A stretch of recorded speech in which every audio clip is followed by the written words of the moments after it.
स्वरूपाय परात्मने सोपलब्धि प्रसिद्धाय ज्ञानानंदात्मने नमः। ये ग्रंथराज प्रवचन सार जी है और इसमें है ज्ञेय तत्व प्रज्ञापन महाधिकार, उसके अंतर्गत 145 नंबर की गाथा से प्रारंभ होने वाला ज्ञेय ज्ञान विभाग अधिकार, और इसमें 172 नंबर की गाथा स्वाध्याय में चल रही है। देखो,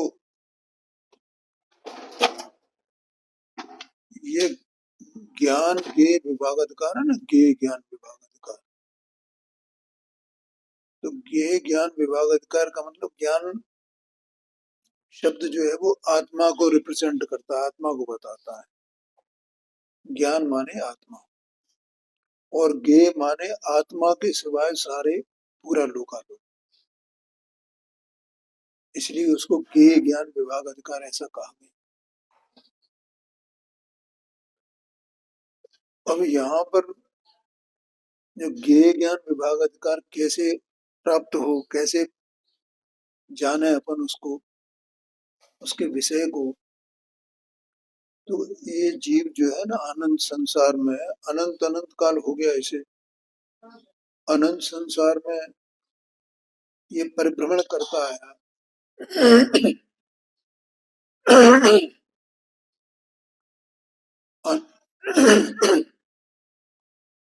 अनेक बार ये समूह शरण में भी गया, और समूह शरण में पहुंचने पर भी वहां इसको आत्मा का स्वरूप उसकी खबर नहीं हुई। मैं कौन वस्तु हूँ, क्या वस्तु हूँ, समूह शरण में पहुंचने पर भी क्यों नहीं हुई? क्योंकि इसको परद्रव्य प्रभाव के साथ एकत्व बुद्धि रही है। कितना कठिन है समूह शरण में पहुंच करके फिर भी वो बुद्धि बनी रहे, उससे नहीं छूटे। ध्यान में तो यहाँ मुख्य रूप से ज्ञान के विभाग अधिकार में पहले तो ये जीव को ये देह मन वाणी ये संयोग मिलता रहा है ना, हर पर्याय में, कर्मोदय से हर पर्याय में, हर पर्याय। तो आचार्य देव ने ये बताया पहले कि ये जीव जो द्रव्य प्राण धारण करता है और इसके साथ इसका एकत्व है, तो ये तो ज्ञेय तत्व में जाता है, ये ज्ञान तत्व में नहीं जाता है। इससे भेद ज्ञान होना जरूरी है। बहुत मुख्य उन्होंने बात की है, मुख्य तौर पर इससे भेद ज्ञान होना जरूरी है। माने अपने स्वद्रव्य को जानो और एक परद्रव्य को जानो, और परद्रव्य और स्वद्रव्य दोनों के बीच में अत्यंत अभाव है, अत्यंत। और ऐसे उसको बताते बताते 160 नंबर की गाथा पे पहुंचे ना। मैं देह नहीं हूं, मैं देह का कर्ता नहीं हूं, देह का कारण नहीं हूं, ऐसा आया कि नहीं आया?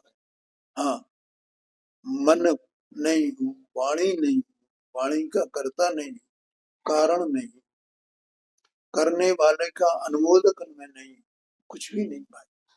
ऐसा वहां तक पहुंचा है, ऐसा भेद ज्ञान कर किया उसका, समझ में आया? तो फिर शिष्य का ये प्रश्न आया, ये सब नहीं है, ये सब नहीं है, ये सब नहीं है, ये सब नहीं है। ये तो आप नास्ती से कह रहे हो आचार्य, अस्थि से कुछ बताओ ना, आत्मा का क्या लक्षण है? तो फिर अब क्या करें आचार्य? तो उन्होंने एक ही बात कह दी, एक शब्द कह दिया, अलिंग ग्रहण है।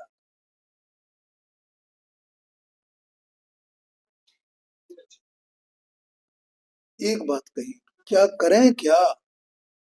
अलिंग ग्रहण है। माने किसी लक्षण से ग्रहण में नहीं आता, जानने में नहीं आता। कैसी मजबूरी आचार्य देव, क्या बता रहे हैं, क्या कहें। उसका चेतना गुण उसका स्वभाव है, बस स्वभाव की तरफ से देखा जाए तो चेतना गुण संपन्न है, चेतना स्वभाव है उसका है। और बाहर से देखें तो अलिंग ग्रहण है। इसलिए ये अलिंग ग्रहण के ये 20 बोल यहाँ अमृत चंद्राचार्य स्वामी ने लिखे, और मुझे बहुत बहुमान आता है गुरुदेव जी को, तो खैर कितना बहुमान आया। तो उन 20 बोलों में अपन ने अभी तक 17 बोल ले लिए। अब देखो अपन एक सरसरी निगाह डालें तो इन 17 बोलों में आचार्य देव ने जो अलिंग ग्रहण का अर्थ किया है वो परद्रव्य प्रभाव के आश्रय से किया है।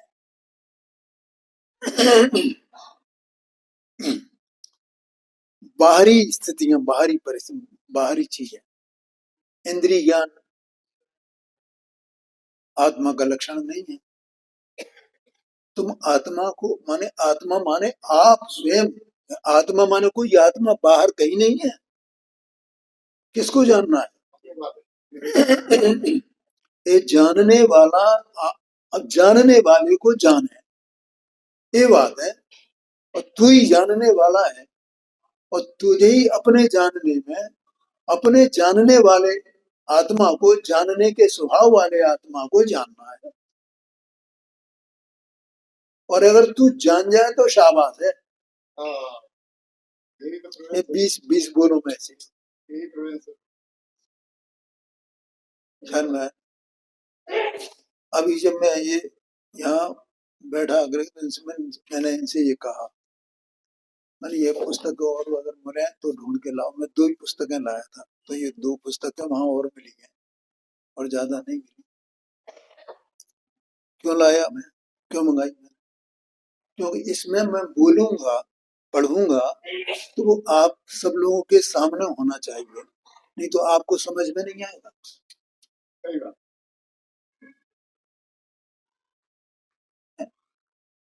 गुरुदेव को कितनी करुणा थी कि अगर मैं बोलता रहूं अकेला और ये सब सुनते रहे, लेकिन मैं क्या पढ़ रहा हूं इसमें वो उनकी नजर में आना चाहिए।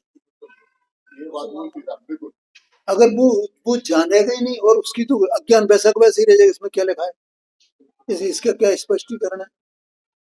अब देखना, मतलब मैं आपको बताऊंगा क्या क्या क्या गुरुदेव जी ने कहा है, और मैंने ये क्यों बुलाई ये किताब।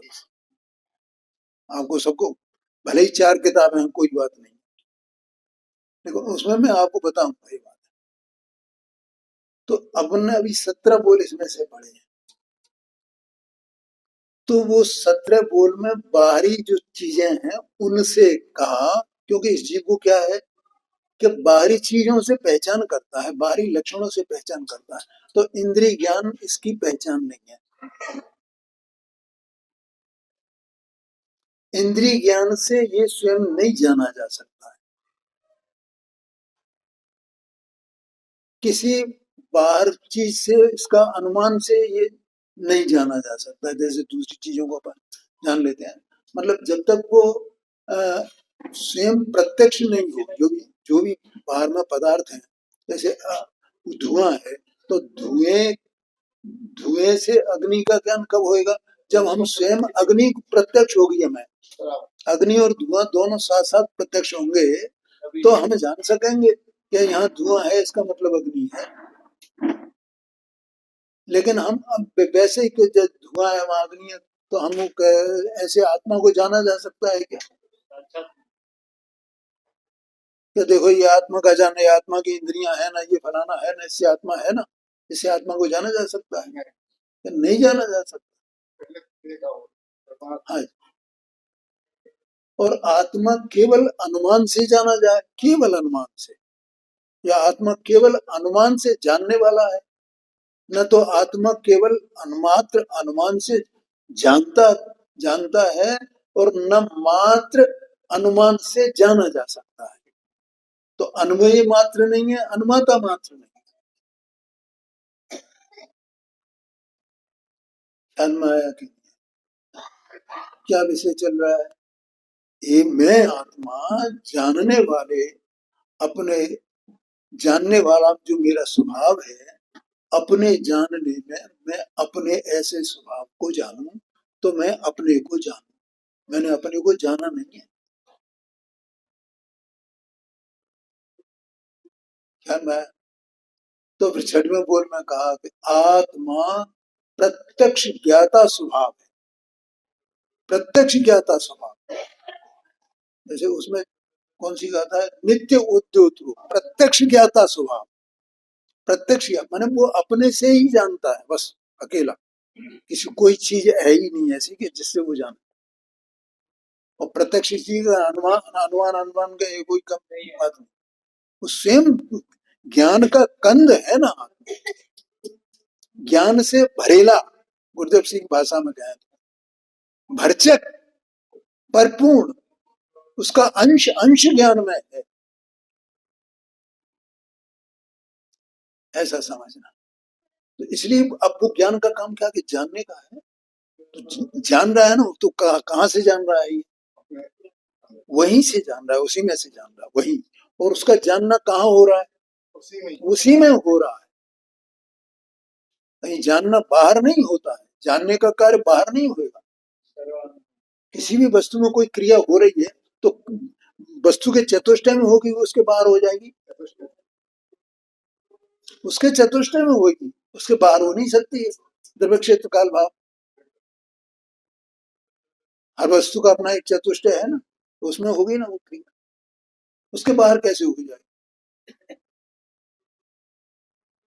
इसलिए वो प्रत्यक्ष ज्ञाता है। फिर उन्होंने उपयोग किया, आत्मा का उपयोग बाह्य पदार्थों का अवलंबन करने वाला नहीं है। माने उपयोग जो जानता है वो किसी बाह्य पदार्थ का अवलंबन करके नहीं जानता है, तो अपने से ही जानता है, अपने से ही जानता है। तो भैया ख्याल में आ रहा है कि नहीं? हाँ, अपने से जानता है। फिर कहा आत्मा अपने उपयोग को कहीं बाहर से लाता नहीं है।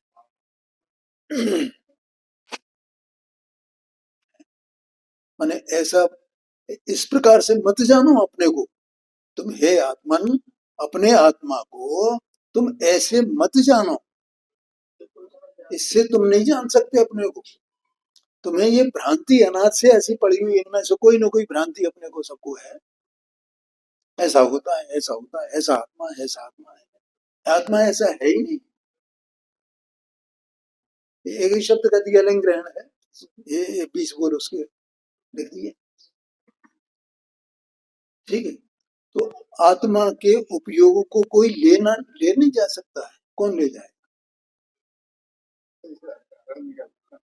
कोई रोक देगा, कोई ले जाएगा, दबा देगा, क्या करेगा? कुछ भी नहीं कर सकता है। फिर कहा कि आत्मा को द्रव्य कर्म का संयोग नहीं है, नहीं वो सूर्य वाला, हाँ, क्या उसमें मलिनता नहीं है?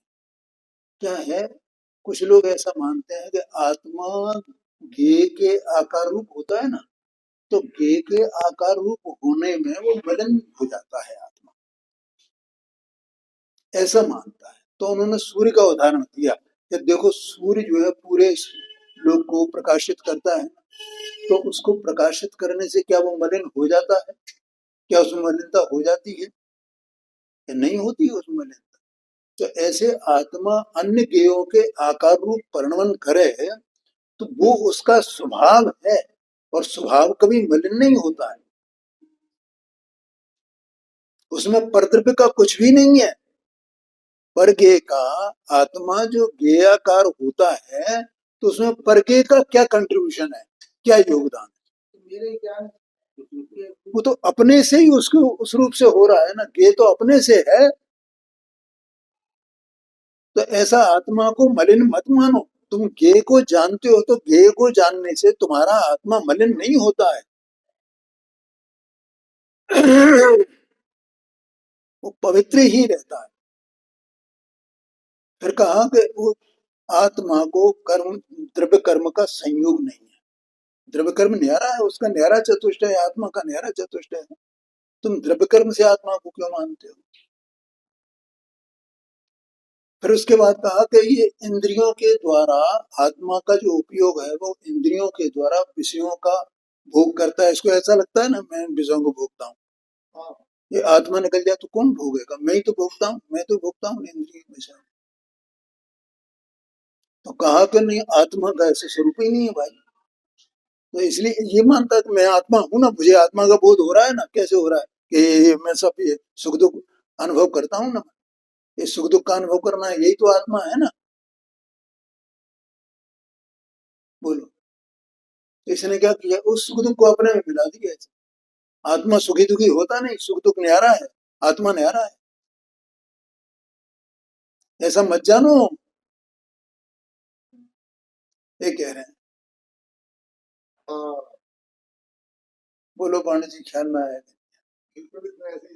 हाँ, ऐसे ही हम जान रहे हैं, ऐसे ही हम जान रहे हैं जी। सुनानी तो शुरू से ऐसे ही है। हाँ, सुना है। इसका ऐसा अनुभव, इसकी ऐसी मान्यता ऐसे ही इसमें रमा हुआ है, बिल्कुल परद्रव्यों में प्रभाव। आपने बोला अलिंगन बाहर का वो है, अलिंगन से नहीं आता बाहर, अंतरंग में ज्ञान कितना स्वभाव है, कैसे नहीं जानता? अलिंग ग्रहण बाहर का हो गया। अलिंग ग्रहण के 20 गुण हैं। मैंने भी बोला था कि पहले बाहरी पदार्थों के आश्रय से उसके अलिंग ग्रहण पने को बताया गया। दूसरी बात कहना कि आपने बोला कि अंदर अंतरंग में आत्मा कितने स्वाभाविक, भाषा लिंग से ग्रहण नहीं होता है, ऐसा आपने बोला था। हाँ जी, हाँ, ग्रहण माने जानने में नहीं आता है। कितना स्वाब, तो कितना उसका स्वाब हो गया। हाँ जी, कितना स्वाब से जानने में आता है जी, कितना उसका स्वाब हो गया। हाँ जी, स्वाब से जानने में आता है। अभी ये आगे बात आएगी, आपने बोला ये आगे बात आएगी। अभी तो बाहरी जो हमारी मान्यता है ना, उसकी बात चल रही है। अब ये बात आगे आएगी, वो कैसे जाना जाता है, कैसे नहीं जाना। ये जानने वाला तो ये जान सकता है ना, कि नहीं जान सकता है। उसकी बात जो है ना, इसका गुण, ज्ञान गुण, इसकी ज्ञान पर्याय, उससे जान सकता है नहीं, उससे जान सकता है, उसकी बात आ रही है। यही प्रश्न है ना तुम्हारा। तो में आया स्वाब से जानता है। हाँ जी, हाँ जी। तो स्वाब कितना स्वाब हो गया आत्मा का? हाँ हाँ, कितना स्वाब से जानता है, जान सकता है? वो तो जानता ही है। और कैसे कितना स्वाब को अपन बिल्कुल लक्षण हो गया, वो भी कितना स्वाब पूरा, तो आत्मा पूरा। देखो ऐसा है कि बताने के लिए कुछ न कुछ सहारा तो लेना पड़ेगा ना। किसी चीज का अपन निषेध कर रहे हैं तो इतनी चीजों का निषेध किया, तो भी ये तो सब नास्ति के कथन हो गए। फिर अस्थि का कथन तो बताओ।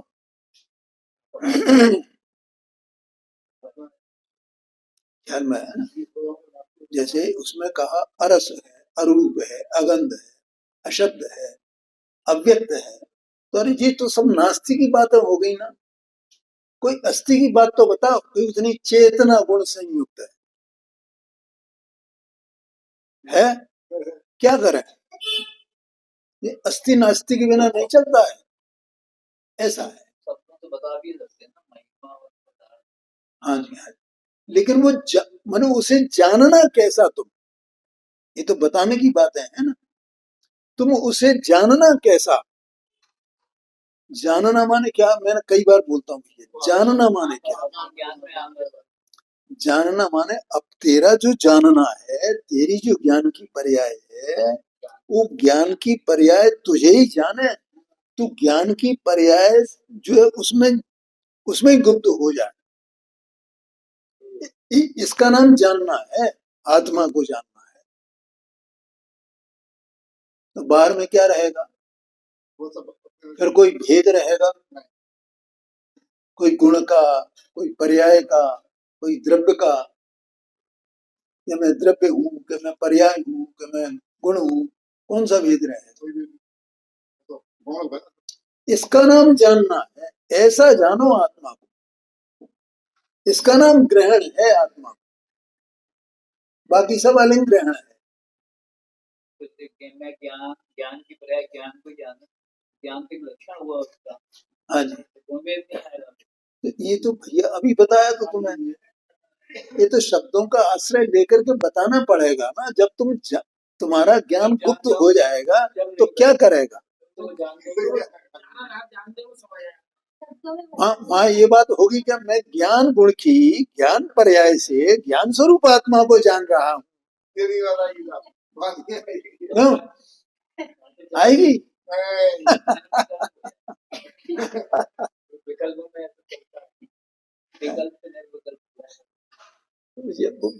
वो जो इसका मतलब क्या हुआ कि वो निर्विकल्प है, वो ही आत्मा है, बस और कुछ नहीं है, इसलिए वो अलिंग ग्रहण है। बहुत बढ़िया। क्या कहा?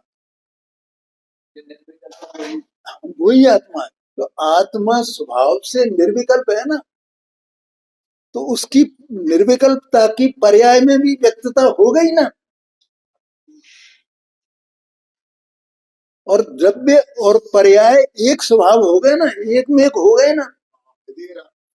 इसका नाम तो आत्मा का, आत्मा के द्वारा आत्मा को आत्मा से जानने का अर्थ है ये।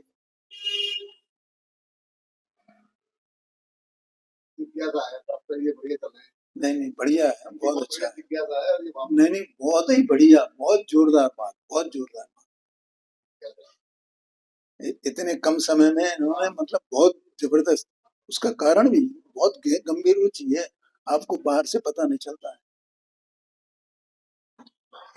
मैं देखता हूँ, मुझे पता है तो कौन कितना कम, हाल ये भी इतना कम समय लगा है। हाँ जी, बिल्कुल। मैंने बिना किसी लाग लपेट के अपना जो प्रश्न आया वो कर देना, ये बहुत अच्छी बात, बहुत अच्छी बात है। तो इस प्रकार से वो 12 बोल तक ये अपन आ गए थे, ये मुझे बाहर की दशाएं बताई। अब 13वें बोल में मैं कहा कि वो ये जीव ये शरीर को धारण द्रव्य प्राणों से जीता है, द्रव्य प्राणों से जीता है। तो उनकी ये द्रव्य प्राणों से नहीं जीता है, ये जीव इसको धारण करके रखता है माता पिता के द्वारा से वो प्राप्त करके, और ये ऐसा आत्मा इसको कोई धारण करने वाली वस्तु नहीं है, ये भी बाहर से पता है। ठीक है, फिर उसके बाद 14वें बोल में जो है, ये माने ये बाहर का पुरुष के और स्त्री के इनके जो लक्षण हैं, उनसे इनसे आत्मा का ग्रहण नहीं होता है। मैंने आत्मा ऐसा नहीं करता, मैंने आत्मा को इस प्रकार के रूप से मत जानो, लौकिक संतति वाला नहीं है, लौकिक साधन मात्र नहीं है, ठीक है, और लोक व्याप्ति वाला भी नहीं है, ऐसा भी कहा। जैसे लोक में व्यापक है, अपन ने सब कर दिया है पहले, ये सब बाहर की बातें हैं। फिर उन्होंने कहा ये स्त्री वेद, पुरुष वेद, नपुंसक वेद, 3 प्रकार के, तो ये भी नहीं है, ठीक है। फिर 17वें बोल में आए कि वो ये जो यतिलिंग होते हैं ना, बाहर के वेश धर्म के हैं, जो अपन ने 3 बताए थे जो आगम के अनुसार, हाँ, श्रावक, आर्यका और मुनिराज, ऐसे 3 वेश हैं उसके धर्म के। तो आत्मा उन रूप नहीं है, हाँ, वो भी नहीं है, ये बात। अब इस प्रकार से मैंने ये सब बाहर की चीजें सब एक तरफ कर दी, अब आत्मा अकेला बचा, और आत्मा जो वस्तु है वो द्रव्य गुण पर्यायात्मक है, ठीक है। अब इसमें से सबसे पहला बोल आचार्य देव ने लिया कि आत्मा में गुण भेद नहीं है, ठीक है। और गुण में भी उन्होंने, आचार्य देव ने ज्ञान को मुख्य किया है, ज्ञान गुण वाला, ज्ञान गुण वाला नहीं। मैं इसलिए गुरुदेव जी का ये व्याख्यान है ना, ये अपन जो सामान्य गुण समझ रहे थे वैसा इसका अर्थ नहीं है। देखो मैं आपको बताता हूँ,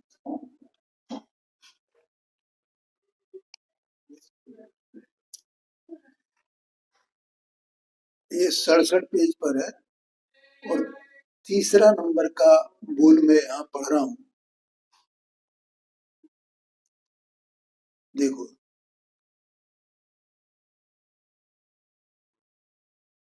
एक मिनट।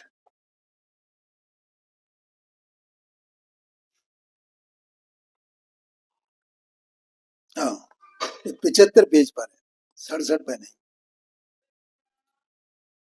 75 पे दूसरा पैरा और अंतिम दूसरे पैरे की अंतिम 3 लाइन है, 4 लाइन है, बल्कि पूरे पैरा पढ़ता हूँ। चलो।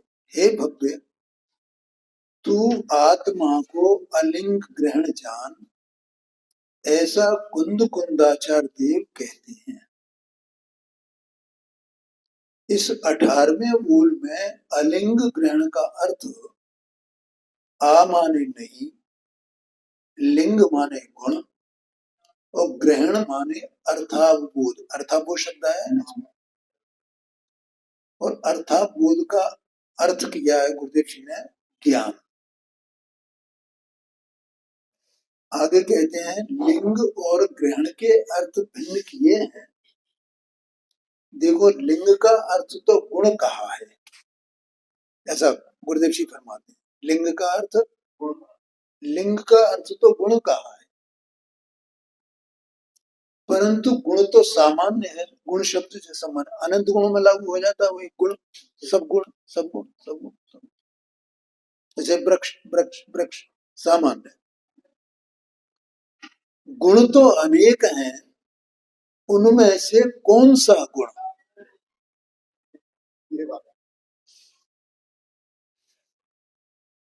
तो कहते हैं कि ज्ञान गुण, और कोई गुण नहीं लिया। ये गुरुदेव जी ने निकाला है। ये मैं जो उनकी महिमा करता हूँ ना, तो अचंबा पुरुष है वे। ये कोई मामूली बात नहीं है। उसमें से अर्थावबोध का अर्थ लिया ज्ञान गुण। देखो, ग्रहण शब्द में से ज्ञान गुण निकाला है, अर्थात आत्मा को ज्ञान गुण नहीं है। अर्थात, फिर अर्थात का, जिसमें ज्ञान गुण और आत्मा गुणी ऐसा भेद नहीं है।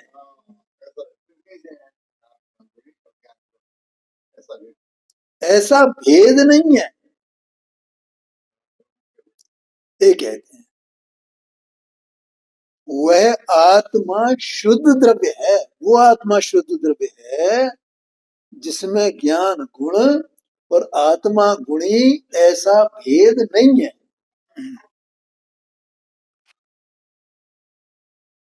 बोलो, ख्याल में आया कि नहीं आया? अभी भैया मैंने तुम्हें जो बताया ना, वो समझ लेना बिल्कुल। देखो, अभेद वस्तु आत्मा है, निर्विकल्प।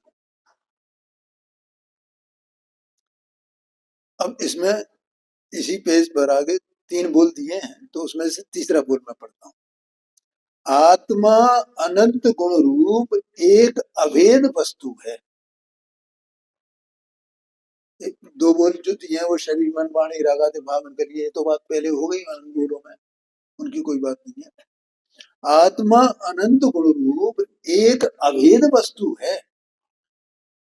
उस अभेद वस्तु में यह ज्ञान गुण है, ऐसा भेद उत्पन्न करने पर वस्तु अभेद नहीं रहती है। सूक्ष्म बात है,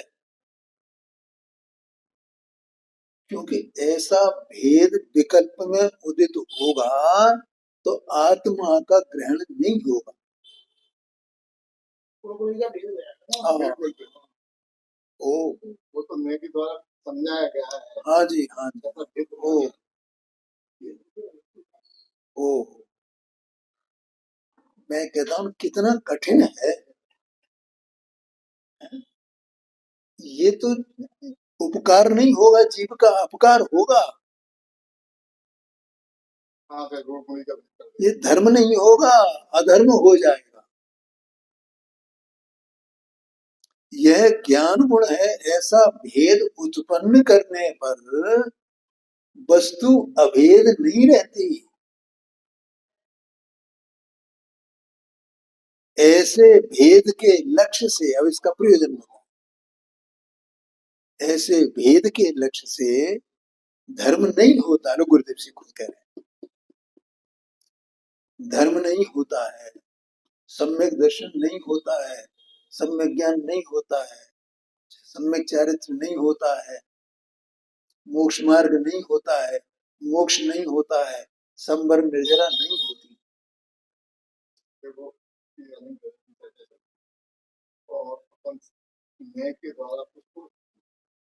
हाँ, वो सब व्यवहार का कथन है, उस व्यवहार को छोड़ दो भाई, उससे क्या करना है।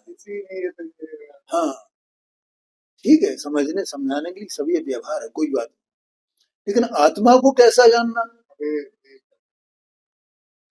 कैसा जाना। अतः यहाँ कहते हैं कि अभेद आत्मा एक ज्ञान गुण का स्पर्श नहीं करता है, ऐसा तू आत्मा को जान। ओ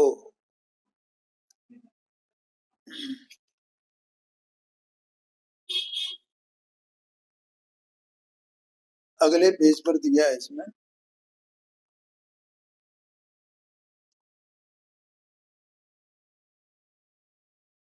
ऊपर से ही है, बस ये इतना और पढ़ करके फिर मैं 19वें बोल पे आता हूँ। आत्मा एक अभेद वस्तु है, उसमें ज्ञान गुण है, यह ज्ञान गुण का धारक गुणी है। इस प्रकार भेद करके, भेद उत्पन्न करके उसमें अटकना, वह भी मिथ्या दृष्टि है। क्या कहा, अटकना वो मिथ्या दृष्टि है। उसे व्यवहार मात्र जाने तो कोई बात नहीं, क्योंकि वो विकल्प है ना, उसको एक कहे कि नहीं मैंने तो आत्मा जान ली है, मैंने तो आत्मा जान लिया। आत्मा अनंत गुण वाला है, उसमें से ज्ञान गुण आत्मा का है, ज्ञान गुण ऐसा है, ज्ञान गुण जानने का काम करता है, ठीक है। आत्मा गुण ही है और वो ज्ञान उसका गुण है, आत्मा गुण ही है, ज्ञान उसका गुण है, ऐसा जाने तो ऐसे मैंने आत्मा जान लिया है, तो बोलो जान गया आत्मा को, तो मिथ्या दृष्टि है। इसका खंडन किया, यहाँ तक पहुंच गया, ये कह रहे हो मिथ्या दृष्टि।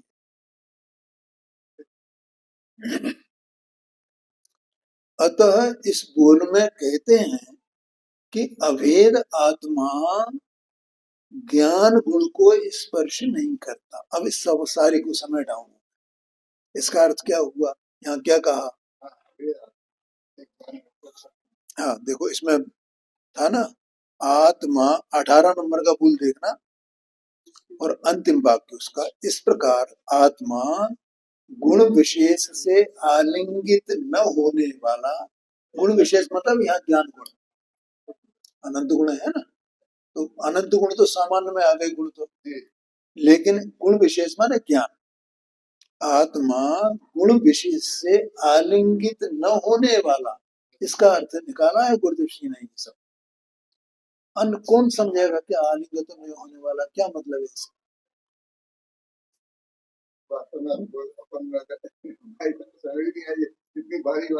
हाँ जी, न होने वाला ऐसा शुद्ध द्रव्य है, ऐसा शुद्ध द्रव्य है आत्मा, ऐसा शुद्ध द्रव्य है। यहाँ कहते हैं स्पर्श नहीं करता, आलिंगन नहीं करता, वह एक रूप शुद्ध असंगी तत्व है, कोई संग नहीं, कोई भेद नहीं उसमें, अभेद है।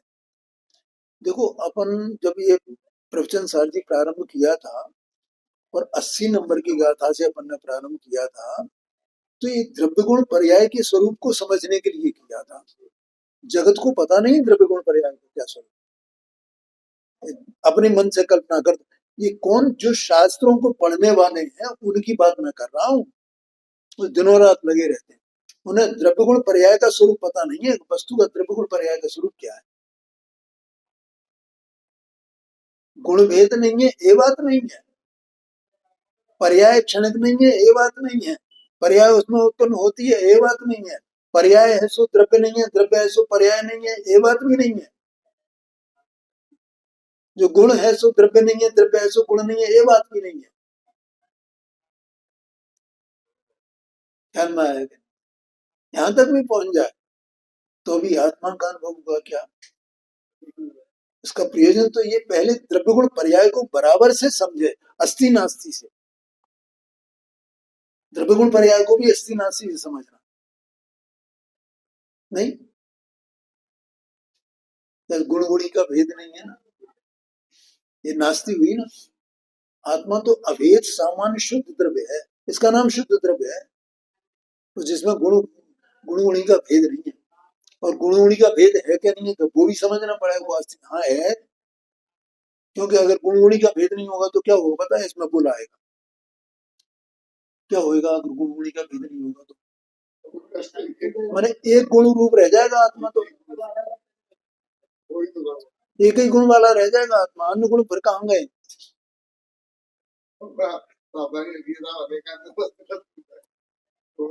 ऐसा है, आया कि नहीं आया? तो इसलिए वो द्रव्य गुण पर्याय का स्वरूप समझना बहुत जरूरी है। अभी तक नहीं आया। हाँ भैया, जिस दिन आ जाएगा ना उस दिन सम्यक दर्शन हो जाएगा, बस समझ लेना। जिस दिन वो समझ में आ गया तुम्हें यहाँ ऐसा है, इसका मतलब सम्यक दर्शन हो गया। तो वो कहते हैं ना, हाँ कैसे जानते? एक बात है, तो कहते हैं देखो, असंगित आत्मा शरीर मन वाणी रहित, कर्म रहित, शुभाशुभ परिणाम जितना नहीं है, उसी प्रकार गुण भेद में रुके वैसा भी नहीं है, परंतु शुद्ध अभेद एकाकार परिपूर्ण आत्मा है, उसे दृष्टि में लेना, श्रद्धा में लेना, वह सम्यक दर्शन है। अब इसके बाद 19 नंबर का बोले, देखो अपन पहले इसको एक बार पढ़ लें पुस्तक से। 19 नंबर का बोल, मैं जानता हूं कि ये पढ़ने पर भी बहुत लोगों को समझ में नहीं आया होगा, क्या करें, लेकिन अपन उसमें प्रश्न उठाएं तो अपन उसकी ओर विवेचना करें तो उससे अपने को और समझ में आएगा। शांति से समझ नहीं पाते, क्या करें, बहुत मुश्किल है। 19 नंबर का, लिंग अर्थात पर्याय। जैसे पहले लिंग अर्थात गुण कहा था ना, यहाँ लिंग अर्थात यहाँ पर्याय। देखो अब द्रव्य गुण पर्याय ये पूरे आत्मा के भीतर की बातें हैं, ये वो तो बाहर की बात है 17 बोल तक। तो ऐसा जो ग्रहण अर्थात अर्थावबोध विशेष, पहले कहा था अर्थावबोध 18 बोल में, और 19वें बोल में अर्थावबोध विशेष कहा। अर्थावबोध विशेष जिसके नहीं है सो अलिंग ग्रहण है। वो अलिंग, देखो ये 17 बोल है ना, यहाँ तक तो अपन ने अपनी बुद्धि से भी समझ लिया, ठीक है।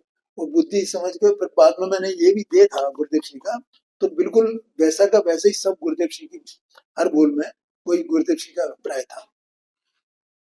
लेकिन ये कठिन है, सूक्ष्म है, अत्यंत सूक्ष्म है, क्योंकि आत्मा की बात है ना। हाँ जी, उसके भीतर की बात है। आत्मा की बात माने आत्मा की भीतर की बात है, आत्मा की भीतर की इंजीनियरिंग है ये पूरी। हाँ वो अर्थावबोध विशेष, ग्रहण का अर्थ यहाँ पर अर्थावबोध विशेष, वहां गुण का अर्थ अर्था केवल अर्थावबोध लिया गया, माने गुण सामान्य। और गुण सामान्य में कौन सा गुण? ज्ञान गुण मान लिया, क्योंकि अवबोध शब्द लगा है ना उसमें, अवबोध माने ज्ञान होता है, अर्थावबोध ऐसा लिया।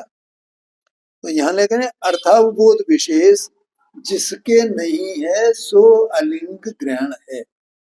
इस प्रकार आत्मा पर्याय विशेष से आलिंगित न होने वाला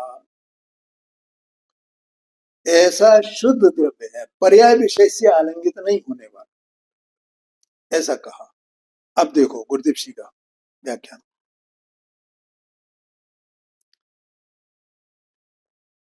लिंग अर्थात पर्याय, हाँ अब मैं इसको, ये तो वो रिपीट किया है, यहाँ गुरुदेव जी फरमाते हैं, देखिए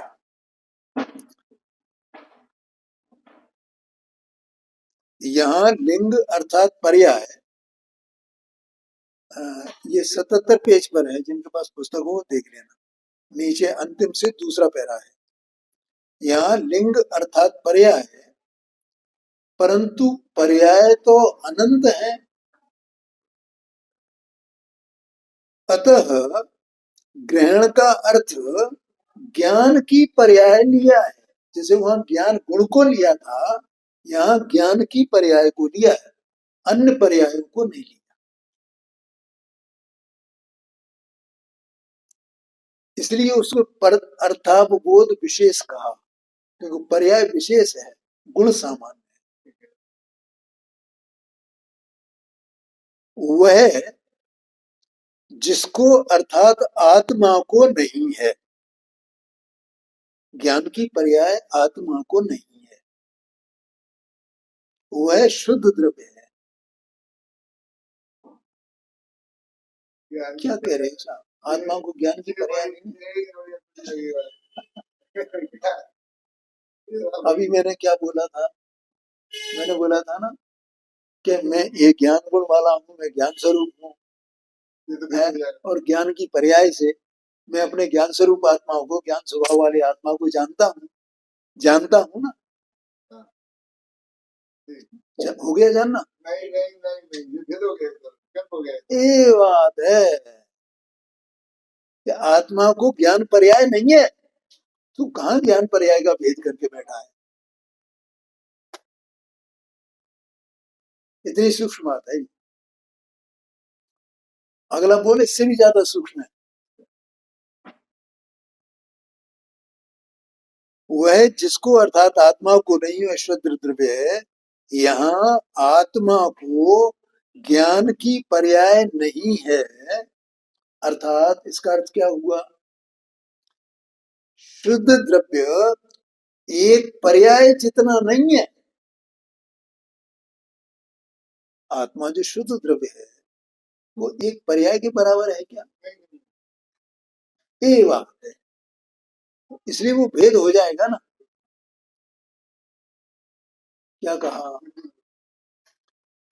एक पर्याय जितना नहीं है, त्रिकाली द्रव्य में क्षणिक पर्याय का अभाव है, इस प्रकार कहना है। ये बात है। हाँ जी हाँ।